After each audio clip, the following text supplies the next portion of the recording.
à toutes et à tous, ma team Kiefer, j'espère que vous allez bien. C'est avec grand plaisir qu'on se retrouve aujourd'hui pour cette nouvelle vidéo pour parler du nouveau match de la Ligue des Nations Portugal-Espagne qui s'annonce être un gros choc entre ces deux nations. Pourquoi? On va vous expliquer ça tout de suite. On se retrouve donc dans la Ligue A, le groupe 2 pour Portugal et Espagne qui sont premier et deuxième de leur groupe, ces deux équipes. Le Portugal et l'Espagne vont donc se jouer en fait une sorte de finale pour accéder au Final Four de cette Ligue des Nations.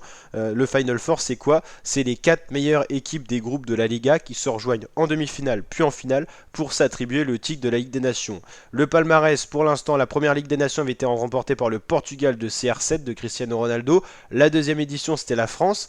Et cette année, ça se jouera entre la Croatie, l'Italie, les Pays-Bas. On connaît ces trois équipes, mais on attend de connaître la dernière équipe qui sera soit les Portugais, soit les Espagnols. Donc dans tous les cas, ça sera vraiment de très belles équipes qui ont montré qu'elles étaient vraiment en forme. Les Pays-Bas, au niveau de la statistique, c'est la seule équipe qui n'a perdu aucun match dans cette Ligue des Nations groupe A. L'Italie finit quand même plutôt bien avec 11 points, les Croates 13 points dans le groupe de la France, c'est plutôt pas mal. Et donc Portugal, Espagne, les Espagnols dans tous les cas ce soir doivent gagner. Un match nul suffirait aux Portugais pour sortir en tête de ce groupe A. En parallèle, on aura le match Suisse-République tchèque pour ce groupe 2. Là, ça sera un match qui jouera la relégation. L'équipe qui gagnera ce soir pourra rester dans cette Liga. Celle qui perdra s'inclinera et donc descendra en Ligue B. Un match nul suffit aux Suisses pour être maintenu. Donc, en gros, pour résumer ce soir, les Espagnols sont dans la bonne position face au Portugal et les Tchèques sont en bonne position face aux Suisses. Au niveau des cotes, les Portugais sont donc à domicile, ils ont une cote de 2,35, les Espagnols cote de 3,45. Les cotes sont donc super rapprochés, mais les Portugais sont quand même favoris. C'est certainement la différence domicile-extérieur quand on a des cotes aussi resserrées. Sur le papier, ce sont deux très belles équipes. À noter qu'on a un Cristiano Ronaldo qui n'est pas forcément en confiance en ce moment. Il n'a pas beaucoup de temps de jeu avec son club Manchester United. Il est même un petit peu critiqué par les supporters portugais, alors que quand même Ronaldo c'était la star du Portugal.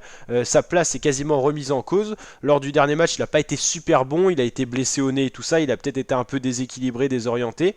Mais en tout cas, CR7 doit prouver qu'il est encore bon avec le Portugal, malgré le peu de temps de jeu qui lui est accordé par son sélectionneur de Manchester United.